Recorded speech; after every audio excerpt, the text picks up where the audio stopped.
जिस व्यक्ति की बीमारियां समाप्त नहीं हो रही हो, लगातार बीमारियां घेरे हुए हैं और बीमारियां चल रही हो, बहुत बीमारियां चल रही हैं। एक बीमारी से निपटे, दूसरी लग गई, दूसरी बीमारी से निपटे, तीसरी लग गई, तीसरी से निपटे, चौथी लग गई। महाराज, वैकुंठ चतुर्दशी के दिन तंत्र विद्या, देव विद्या, अघोर विद्या, रतन विद्या,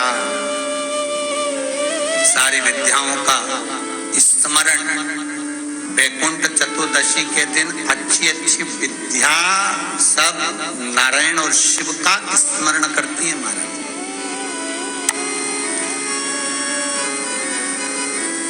भगवान विष्णु और भगवान शंकर का स्मरण, अच्छी अच्छी विद्या। तो शास्त्र कहता है जिसको बहुत रोग हो, एक रोग मिटा दूसरा चालू, दूसरा रोग मिटा तीसरा चालू, तीसरा रोग मिटा चौथा चालू, चौथा रोग मिटा पांचवा चालू, बहुत रोग से ग्रस्त है। कुछ ना करिए, एक काम करिए, 7 काली मिर्ची लो, 5 लौंग लो और 5 बमूल के कांटे।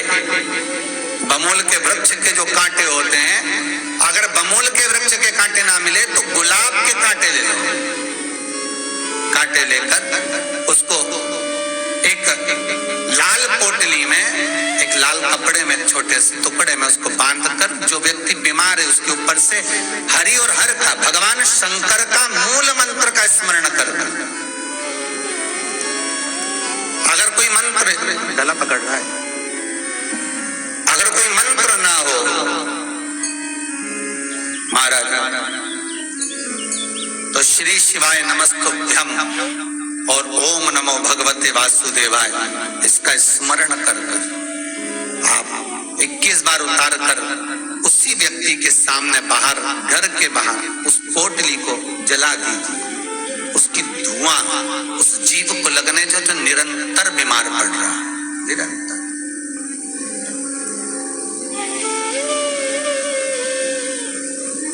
बीमारियां धीरे धीरे छूटने लगी महाराज।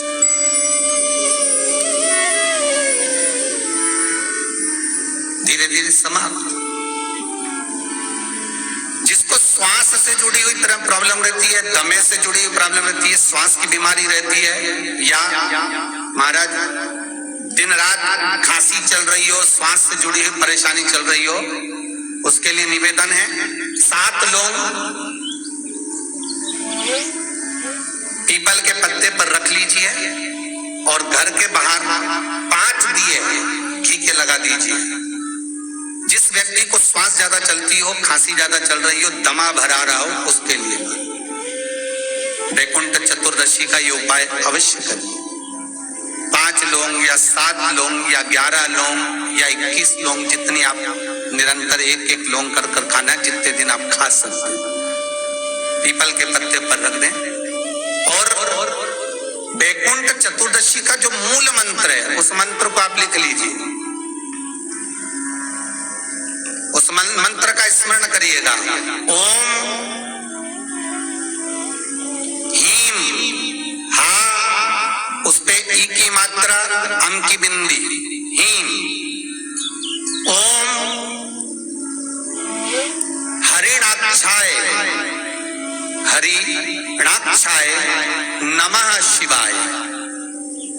एक बार सब हमारे साथ में बोले, ओम हीम ओम हरिणाक्षाय नमः शिवाय। बस इस मूल मंत्र जो स्कंद पुराण में वैकुंठ चतुर्दशी का मूल मंत्र कहा गया है, इस मंत्र का 21 बार स्मरण कर कर लौंग को उठा लें और उस लौंग को वापिस लेकर आ जाएं। एक एक लौंग कर कर सुबह या शाम में कभी भी खाना प्रारंभ कर दे। धीरे धीरे दमे की बीमारी में, खांसी में, श्वास में आराम मिलना प्रारंभ हो जाता है।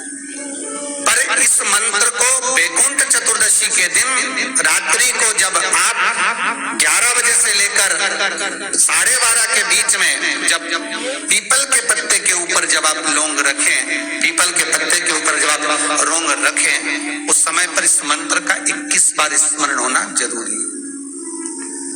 महाराज, इस मंत्र को जब और यह मंत्र कोई साधारण नहीं है। फिर निवेदन करेंगे, ये मंत्र जीवन का सुख देने वाला है। मैं उनके लिए भी कहूंगा जिनकी नौकरी नहीं लग रही, सर्विस नहीं लग रही, बहुत तकलीफ में, बहुत कष्ट में और खूब हाथ पैर पटक रही है, कहीं नौकरी लगी नहीं रही है, लॉकडाउन हुआ जब से तो घर में ही बैठे हो महाराज, उनके लिए भी है महाराज। एक कमल गट्टा हाथ में रखिए, किसी जलाशय के पास में, अगर जलाशय दूर हो, नदी तालाब बावड़ी कुआं ये सब दूर हो तो घर में ही एक तांबे के कलश में पानी भर लीजिए और कलश के पास में एक कमल गट्टा जो हाथ में रखा है उसको जल पात्र के पास में रखकर 7 दिए घी के लगाएं, 1 दिया चौमुखी सरसों के तेल का लगाएं महाराज, उसको रख लें और कमल गट्टा पास में रखकर जो मंत्र अभी आपको बताया, ओम हीम ओम हरिणक्षाय नमः शिवाय, इस मंत्र का जप करें 1 माला और अपनी कामना कर वो कमल गट्टा अपने साथ में रख लें। जब किसी एग्जाम को देने के लिए जाए, जब किसी इंटरव्यू को देने के लिए जाए, वो कमल गट्टा आपके साथ लेकर जाए, आपको सफलता प्राप्त होगी। जब फॉर्म भरे तो उसको अवश्य, सहज नहीं है महाराज वैकुंठ चतुर्दशी। चतुर्दशी हरिहर मिलन का दिन है। वैकुंठ चतुर्दशी के दिन भगवान विष्णु और भगवान शंकर इन दोनों का गुणगान गाना चाहिए, दोनों का भजन, दोनों का मंत्र जाप करना चाहिए, दोनों का।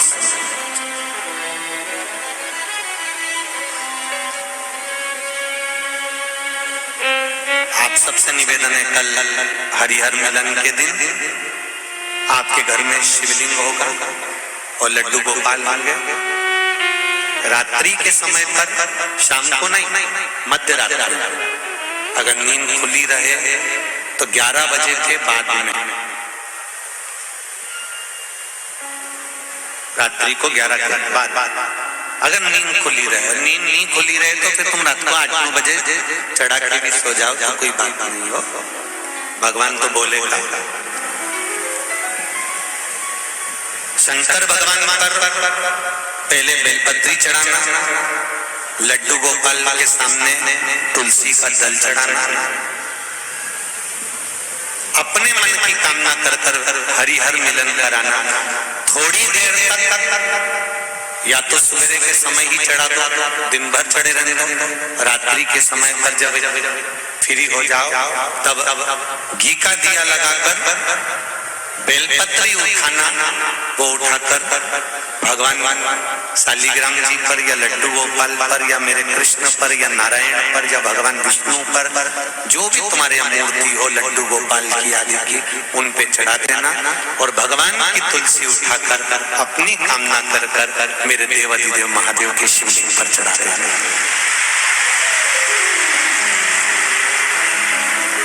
रात्रि को ही हो सके तो ब्रह्म मुहूर्त तक, अगर नींद खुली रहे तो उठा लेना, नींद खुले तो रात को ही, रात्रि के समय ही उस बेलपत्री और तुलसी को संभाल के रख लेना।